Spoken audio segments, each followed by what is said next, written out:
Hi students, welcome to SR Academy.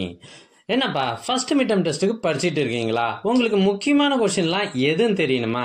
அப்படின்னா உங்களுக்கான video தான் இது. இந்த வீடியோ உங்களுக்கு கண்டிப்பாக ரொம்ப யூஸ்ஃபுல்லாக இருக்க போகுது. இந்த வீடியோ செங்கல்பட்டு மாவட்டத்தில் நடைபெற்ற ஒரிஜினல் கொஸ்டின் பேப்பர்.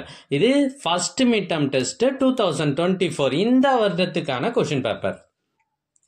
எங்ககிட்ட பல்வேறு மாவட்டங்களில் ஏற்கனவே நடைபெற்ற original question papers first midterm test original question paper 40க்கும் மேலே இருக்கு. இதெல்லாம் உங்களுக்கு வேண்டுமா? அதுக்கு நீங்க செய்ய வேண்டியது முதல்ல நம்ம சேனலை சப்ஸ்கிரைப் பண்ணுங்க. அதுக்கப்புறம் கமெண்ட் ஓபன் பண்ணுங்க. ஃபர்ஸ்ட் கமெண்ட்ல உங்களுக்கு தேவையான லிங்க் இருக்கு. இதுல ஆல் சப்ஜெக்ட் கொஸ்டின் பேப்பர்ஸும் இருக்கு. ஒருவேளை உங்களுக்கு இந்த லிங்க் வாட்ஸ்அப்ல வேணும்னா ஸ்கிரீன்ல தெரியுற இந்த நம்பருக்கு வாட்ஸ்அப் மெசேஜ் பண்ணுங்க. உங்களுக்கு கொஸ்டின் பேப்பர் அனுப்பி வைக்கப்படும். தேங்க்யூ.